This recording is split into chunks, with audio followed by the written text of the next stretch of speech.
بسم اللہ الرحمن الرحیم۔ السلام علیکم۔ جماعت سوم میں اردو ادب کے ساتھ آپ کو خوش آمدید کہتی ہوں۔ آج ہم پڑھیں گے سبق نمبر 1۔ سبق نمبر 1 ہے حمد میرے مولا میرے داتا۔ اب آپ سب کتاب کا صفحہ نمبر 2 نکالیں۔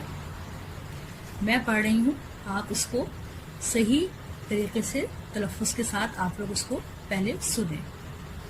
میرے مولا میرے داتا، ہر ایک کا ہے تجھ سے ناتا، ساری دنیا تو نے بنائی، پھولوں اور پھلوں سے سجائی، جنگل اور پہاڑ بنائے، باغوں میں پھل پھول اگائے، تو نے ہی انسان بنائے، تو نے ہی حیوان بنائے، علم سکھانے والا تو ہے، عقل بڑھانے والا تو ہے، ہم کو سیدھی راہ دکھا دے، نیک بنا دے ایک بنا دے، مل جل کر ہم کام سنواریں، نام پہ تیرے جان کو واریں، ہم محتاجوں کے کام آئیں، بھٹکے ہموں کو راہ دکھائیں، میرے مولا میرے داتا، سب ہیں تیرے تو ہے سب کا۔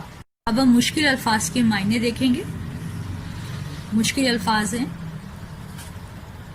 مولا یعنی مالک، داتا دینے والا، سجانا ترتیب دینا یا آراستہ کرنا، نیک اچھا خوبی والا، جان وارنا جان بان کرنا،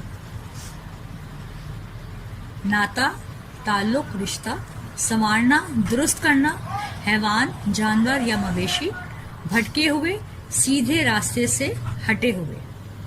یہ تھے مشکل الفاظ کے معنی جن کو آپ نے یاد کرنا ہے اور اپنی کاپی پر کلاس پر کاپی کے اوپر لکھنا ہے۔ صفحہ نمبر 3 پر دیے گئے سوالوں کے جواب کلاس پر کاپی پر کریں۔ صفحہ نمبر 4 نکالیں۔ سوال نمبر 3، مناسب الفاظ کی مدد سے مصرع مکمل کریں۔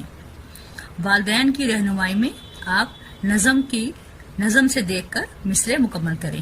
پہلا مصرع میں بتا دیتی ہوں، پھولوں اور ڈیش سے سجائی، پھولوں اور پھلوں سے سجائی، تو نے ہی ڈیش بنائے، تو نے ہی انسان بنائے، عقل ڈیش والا تو ہے، عقل ڈھانے والا تو ہے، ہم محتاجوں کے ڈیش آئیں، ہم محتاجوں کے کام آئیں، مل جل کر ہم ڈیش سنواریں، مل جل کر ہم کام سنواریں، نام پہ تیرے ڈیش کو واریں، نام پہ تیرے جان کو واریں۔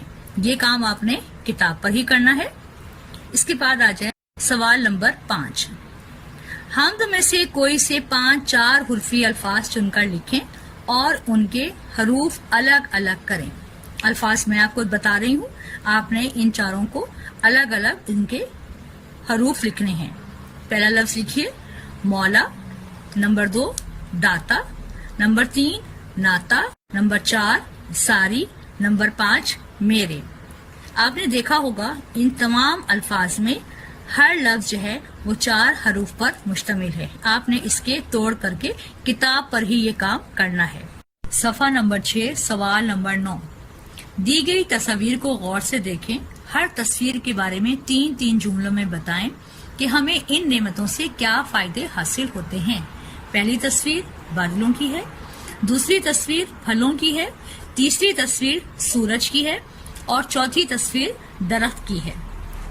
جیسا کہ آپ کو پتا ہے کہ درخت جو ہے وہ ہمیں سایہ دیتے ہیں، درخت کی لکڑی ہمارے فرنیچر بنانے کے کام آتی ہے۔ والدین کی رہنمائی کی مدد سے آپ جو ہے یہ والا پیج اسی کتاب پر لکھیں گے۔ اب ہم سبق نمبر 1 صفحہ نمبر 2 پڑھیں گے۔ اب ہم اس نظم کی نثر کریں گے۔ پہلا شعر لکھیے کاپی پر، میرے مولا میرے داتا، ہر ایک کا ہے تجھ سے ناتا۔ شعر لکھنے کے بعد اس کے نیچے لکھیں تعارف۔ تعارف میں لکھیں درج والا شعر نظم میرے مولا میرے داتا سے لیا گیا ہے۔ اس شعر کے شاعر کا نام شفیقی اہدی پوری ہے۔ اس کے بعد نیچے آ جائیے، نثر لکھیں۔ نثر نمبر 1، میرے داتا اور میرے مولا ڈیش، تجھ سے ہر ایک کا ناتا ہے،